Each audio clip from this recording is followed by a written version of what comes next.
So we have Mary with us. We'd like to welcome Mary. Thank you once again for joining us. And over to you.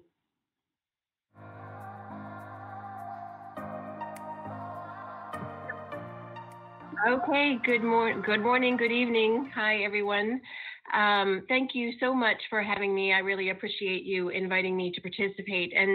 And today I'll be talking about women in security and about some thoughts on how to greater diversify the cybersecurity workforce. And but before I do that, I'll walk through my agenda and then go through some concerns and issues that all of us are facing today in cybersecurity. So if we can go ahead to the next slide.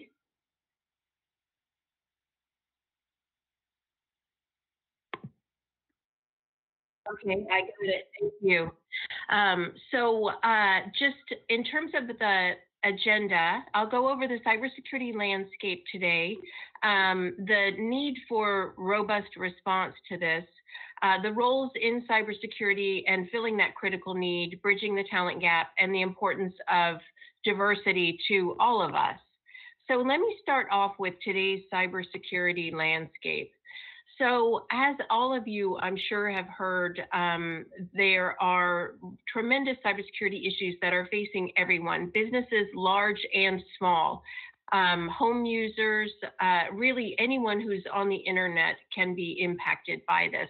And we saw at the time of the COVID-19 starting to ramp up, we saw a lot more cybersecurity incidents that related to COVID-19. So it would be the attempt of criminals to use the lure of information about COVID-19. For example, if people were concerned about their ability to get medical help or their ability to get unemployment benefits, whatever the concern was in a particular country, the criminals would tailor their lure trying to get you to click on links in an email that purported to provide information about how to get benefits, how to ensure that your family can get proper medical care.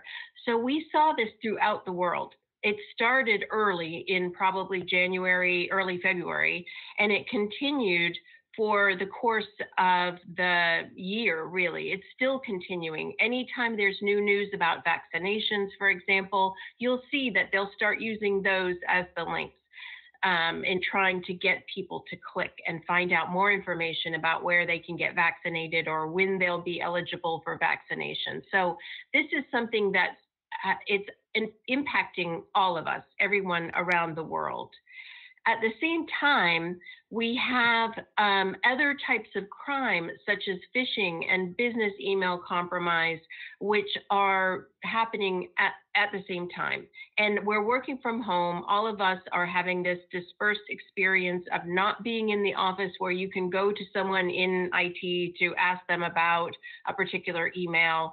So this is something that is causing even more damage to people. And so you can see in just these numbers, these are just numbers that Microsoft has detected in the course of protecting customers, that 6 trillion messages have been scanned and 13 billion malicious emails were blocked from impacting customers. But you can just see what the volume is. And that's what the cybersecurity professionals are having to deal with, just ever increasing volumes and increasing sophistication in terms of the way in which the criminals are attacking people and businesses. So at the same time, you've heard, I'm sure, about ransomware. We've started to see issues with ransomware impacting customers that are working on the vaccines or that are providing medical services to people who are impacted by the COVID-19 virus. And so that kind of thing is only increasing as well. So all of this is to show that the need for cybersecurity professionals is not just a constant, but it is increasing around the world. So with that, obviously, there's a need for a robust response. So some of the things that people are facing is threats to businesses and governments. You may have seen that there was an attack that took place through a third-party provider very recently that impacted many governments, as well as many of the Fortune 500 companies that were leveraging this third-party supplier. And that's something we're seeing increasingly, is that even if your business is very secure, all you need is one weak link in your supply chain. So for example, in this case, a supplier that has modified by criminals and goes out and therefore makes all of the supplier's customers vulnerable. So this is the kind of thing that everyone is facing. The costs of what happens if you have a breach, as I'm sure you know, are really astronomical.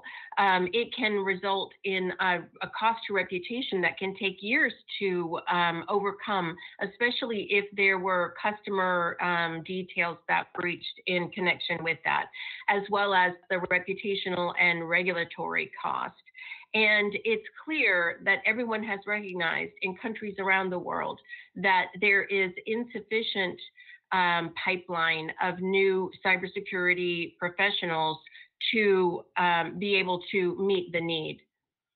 So there's a workforce study that was done earlier in 2020, and it pegs the gap between the needs and the pipeline that's coming to fill those needs at over 2 million jobs in the APAC region. And it's estimated that the gap in India is even higher than that. And the shortage obviously increases the risk, because if you do not have enough people to cover the roles that you need covered, you are not doing some of the things you could otherwise be doing. And of course, with COVID, as we've talked about, that increases the risk. So with that, in terms of the ability to fill the critical need, these are the roles and skill sets, and this is obviously just a representative sample of the roles and skill sets that are needed today. So all areas of cybersecurity and various levels of background that would be needed for these particular areas. And I think that is a key issue that we need to think about. So when you think about a cybersecurity role, you think, what are the characteristics of a person? So rather than can you write code, how can we think about these roles and what's the commonality of characteristics that are needed to fill a role, such as some of the roles listed on the previous slide? And so curiosity, analytic ability, diligence, a willingness to work hard and not give up, be relentless in your pursuit, detail orientation, drive and determination, ability to collaborate, and ability to communicate. And sometimes, as you may have noticed, sometimes when people are very strong on one end of the spectrum, they're not as strong on the other. So someone who's extremely analytical may not have the same communication skills that someone has who isn't as analytical.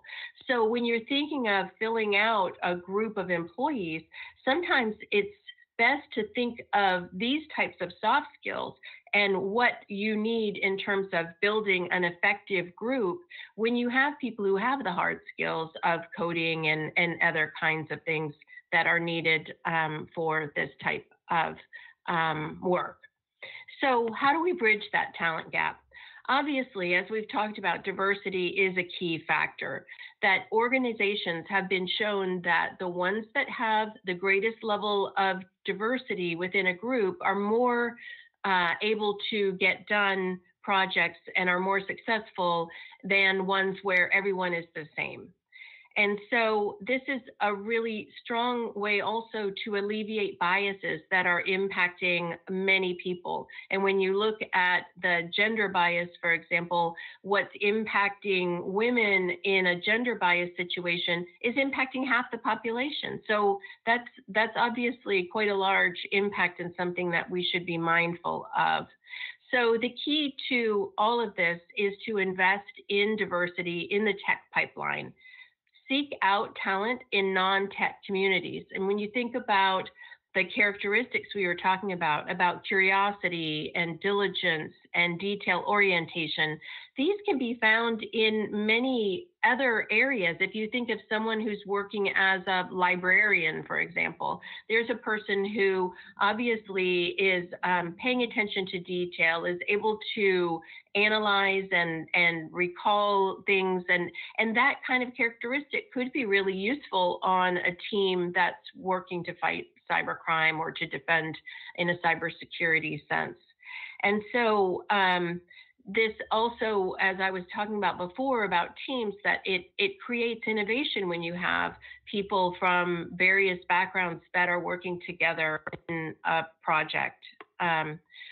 So in terms of what all of us can do, all of us are in a position to acknowledge that we have biases, and we can't help it. Every person does, and it's innate and natural, and actually a good thing in some ways historically to help us in terms of staying safe. We need to be willing to focus on more skill sets than just do you write in X type of code. And be willing to train, because training is key to bringing these more people into the pipeline. And then observing collaboration skills, how people communicate, thinking more broadly about the value that they bring, and then encouraging an environment that accepts differences of all kinds and not letting bias about gender, appearance, the hours that someone can work get in the way of nurturing these careers. So this is just a quote that I came across, and I think it's something for all of us to be mindful of, that you go where you're invited, but you stay where you're welcomed. And I think that welcoming people from diverse perspectives, if all of us can do that, we can really make a big difference, especially for women coming into security, the security pipeline. So I want to give an example for you all of a program that's been quite successful in terms of bringing women from non-traditional backgrounds into the cybersecurity workforce. And this is the CyberShikshaa program. And so the objective of this is to bring into the industry women who are ready to work on cybersecurity issues, and training the underserved women engineering graduates with technical skills to help them build a career in this area. So this is an area in which Microsoft and DSCI are collaborating with support from ISEA, an initiative at the Ministry of Electronics and IT, or MAIDI, to bridge the gap in terms of having sufficient talented professionals in the pipeline. And this began just 2 years ago, but has already shown some really strong results. It's exclusively for women in Tier 2 and Tier 3 cities and industry, in the age range of recent college graduates. And they come from a number of different backgrounds and skill sets, and they're required to come from with family income of less than 7 lakhs per year. And they have the ability to get different types of training certifications. So you can see cryptography certifications and security forensics and auditing and things like that. And this has, as I was saying, it has already shown significant impact. In over 200 students have been placed in 70 organizations. There have been student internships. There have been many large companies that have partnered in this, and you can see the names of some of the companies that have been a part of this down in the lower left side. This has increased their average annual salary, especially in cases where women were finding it challenging to find an engineering role. And you can see the training centers are across India in many different countries. So this is something that is really impactful, and is something that if other businesses and other companies can come together and work in some part of this, it could be that it's just hiring graduates from the program. It could be offering training or mentorship. A number of people have offered to be and have been mentors for the women going through these programs. And that can be very impactful and helpful as they go through the program themselves.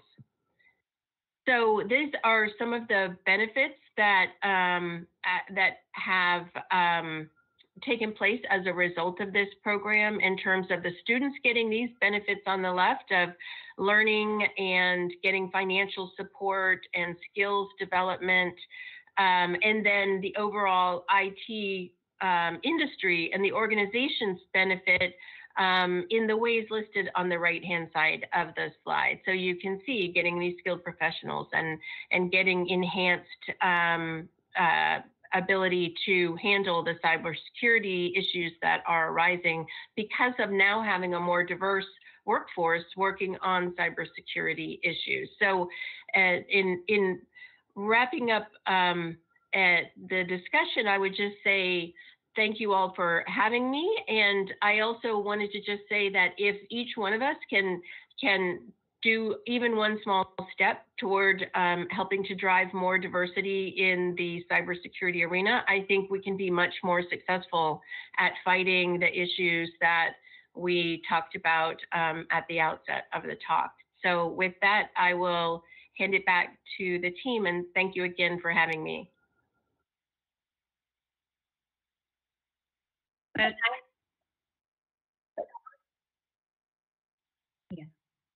Mary, thank you, Rama here.